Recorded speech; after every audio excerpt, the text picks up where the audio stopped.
नमस्कार विद्यार्थियों। आज की ऑनलाइन क्लास में आपका स्वागत है। आज हम अध्ययन करेंगे रस के उदाहरण और उसको रस के अवयवों के आधार पर किस प्रकार हम उसको समझ सकते हैं। हम इससे पूर्व पढ़ चुके हैं कि रस संप्रदाय की जो स्थापना है वो भरत मुनि ने की है। भरत मुनि ने अपने काव्य ग्रंथ भरत नाट्यम में रस सूत्र की स्थापना की और रस विषयक कई मान्यताएं उन्होंने निर्धारित की। हमने उससे पूर्व भी वो रस विषयक सूत्र आपको बता दिया है। विभावानुभाव, व्यभिचारी संयोगाद, रस निष्पत्ति। रस क्या है इसके बारे में भी बता दिया है और रस का स्वरूप हमने देख लिया है। रस के स्वरूप के बारे में और रसावयव, रस के अवयव, विभाव, अनुभाव और व्यभिचारी भाव, यह हम पढ़ चुके हैं। रस शब्द रस धातु में अच प्रत्यय जोड़ने से बना है, जिसका सामान्य अर्थ है आनंद देने वाली वस्तु से प्राप्त होने वाला सुख। और साहित्य में हम बात करें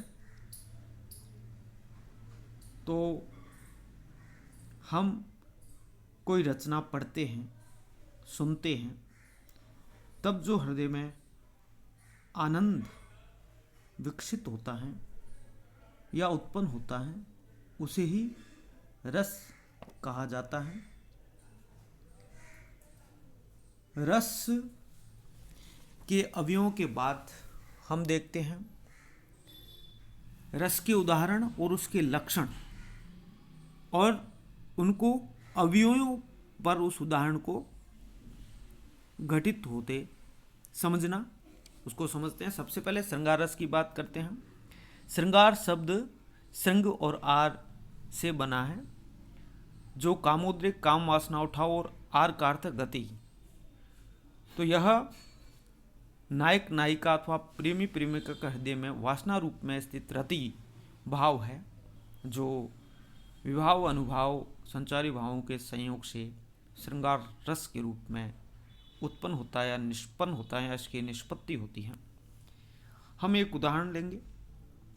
श्रृंगार के मुख्यतः दो भेद माने जाते हैं, संयोग श्रृंगार और वियोग श्रृंगार। संयोग श्रृंगार को मैं नायक नायिका, प्रेमी प्रेमिका का मिलन दिखाया जाता है जब वो पास में होते हैं, संयोग श्रृंगार। और तुलसीदास का यहाँ उदाहरण दिया है रामचरित मानस में उद्धृत। श्री राम को देखकर सीता के प्रेम का वर्णन है। देखन मिस मृग भंग तरु, फिरती बहुरी बहुरी, निरख निरखी रघुवीर छवि, बाडी प्रीत न थोरी, देखी रूप लोचन ललचाने, हरखे जनु निजी निधि पहचाने, थके नयन रघुपति छवि देखी, पलकन हु पर हरि मेखी, अधिक स्नेह देह भई भोरी, शरद शशि ही जनु चितव चकोरी, लोचन मग राम ही उर आनी, दीन है पलक कपाट शयानी। हम इसके अलावा भी कई उदाहरण संयोग श्रृंगार के हैं, वह भी उदाहरण दे सकते हैं। कई रसों के संयोग और वियोग अलग अलग, और बिहारी के दोहे संयोग के, वियोग के अलग उदाहरण दे सकते हैं। हम किसी गीत का भी उदाहरण दे सकते हैं, जो हमने फिल्म के गीत सुने हैं या हमें कोई यहाँ के गीत, स्थानीय लोकगीत, उसका भी उदाहरण दे सकते हैं। यहाँ रस है श्रृंगार, और श्रृंगार में भी इस उदाहरण में संयोग श्रृंगार का यह उदाहरण है। भेद उसका पहला, इसका हम पहले ही पढ़ चुके हैं कि श्रृंगार रस का स्थायी भाव रति है। आश्रय यहाँ सीता है। आश्रय ये समझने की बात है, यह आपको समझना है कि इस उदाहरण में जो आश्रय हैं वो सीता हैं। कहने का तात्पर्य है कि सीता के हृदय में प्रेम की उत्पत्ति हो रही है।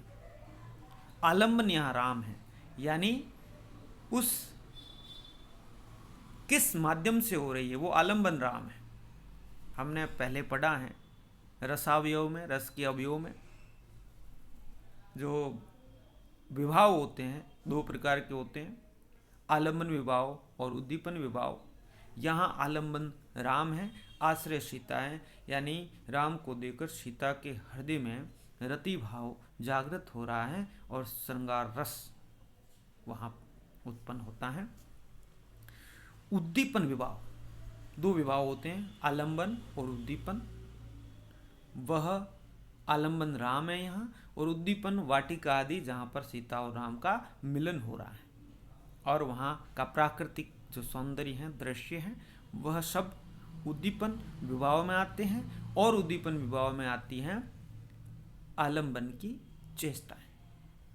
अगर वहाँ राम कुछ चेष्टाएं कर रहे हैं, राम को देख करके राम से नजरें मिलती हैं, तब वह उद्दीपन विभाव कहलाता है।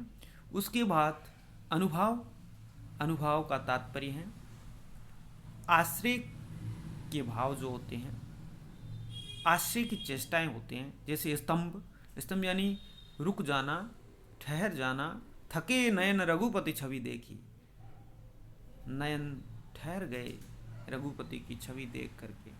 यहाँ स्तंभ है, देह का भारी होना, नयनों का थकित होना, एकटक देखना, वो राम को देख रही है। तो ये अनुभव जो है वो आश्रय की चेष्टाएं होती हैं जो भावों के बाद आती हैं। यह चार प्रकार की होती हैं, पहले हम पढ़ चुके हैं। और यहाँ हर्ष इत्यादि, जड़ता इत्यादि संचारी भाव भी आते रहते हैं और बीच में जाते रहते हैं। तो ये उदाहरण हमने अच्छी तरीके से श्री राम और सीता के परिप्रेक्ष्य में या संयोग श्रृंगार के आधार पर इसको समझने का प्रयास किया है। उसी प्रकार एक और उदाहरण है इन्होंने दिया है कि राघव बोले, देख जानकी के आनन को, स्वर गंगा का कमल मिला कैसे कानन को, नील मधुप को देख वहीं उस कंज कली ने, स्वयं आगमन किया कहा यह जनक लली ने।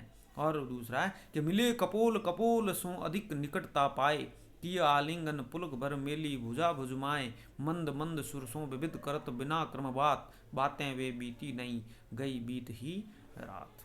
तो ये आसान भी है। वो रामचरितमानस का उदाहरण अवधी भाषा में है, ये अपने दूसरा जो उदाहरण खड़ी बोली हिंदी का दूसरा तीसरा।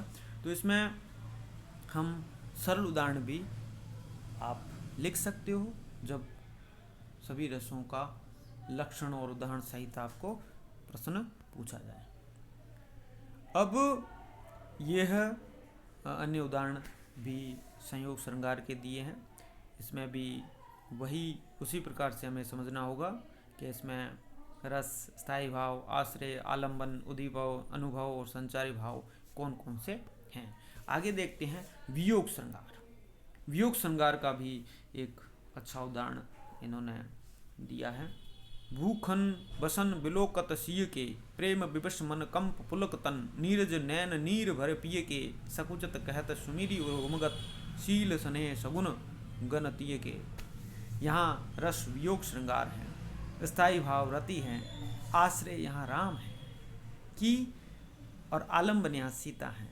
भूषण बसन बिलोकत सिय के, यानी प्रेम विवश मन कंप पुलक तन, नीरज नैन नीर भय पिय के, सकुचत कहत सुमेरी उरोमुगत, शील स्नेह सगुन गणवतीय के।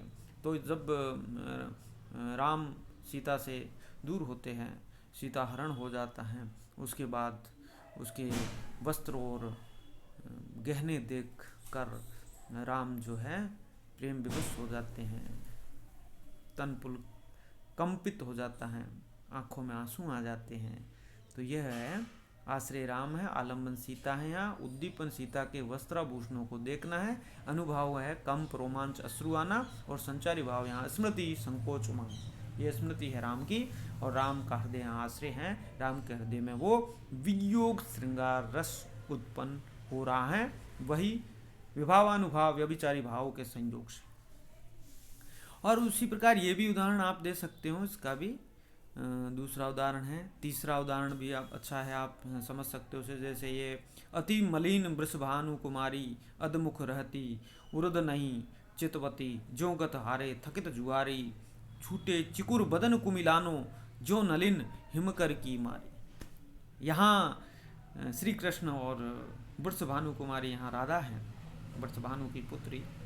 तो यहाँ जो स्थायी भाव वह रति हैं, वियोग श्रृंगार हैं, आश्रय यहाँ राधा हैं, क्योंकि राधा श्री कृष्ण की याद में व्याकुल है, आलम्बन यहाँ कृष्ण है, और अनुभाव यहाँ अधोमुख रखना, अन्यत्र नहीं देखना, मुख का कुमला जाना, बालों का बिखरना, ये अनुभाव हैं, ये अनुभाव होते हैं।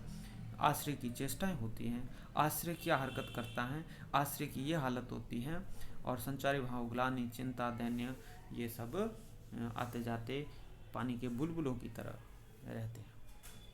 तो ये सब वियोग श्रृंगार की बात है। वियोग श्रृंगार में भी 10 दशाएं मानी जाती हैं, और इसके 4 प्रकार माने जाते हैं। 10 दशाओं में अभिलाषा, चिंता, स्मृति, उद्वेग, गुण कथन, प्रलाप, उन्माद, व्याधि, जड़ता, मरण इत्यादि सभी स्थितियाँ वियोग श्रृंगार को प्रदर्शित करती हैं। हमने श्रृंगार रस की बात की, और इसके उदाहरणों को, और उदाहरणों के माध्यम से रस के अवयवों को समझना। आज हम इतना ही पढ़ेंगे, आगे अलग अलग रसों की चर्चा हम प्रतिदिन करेंगे। आप यह वीडियो देखें, पढ़ें, समझें और उदाहरणों को याद करें। परीक्षा उपयोगी यह अच्छी सामग्री है आपके लिए। धन्यवाद।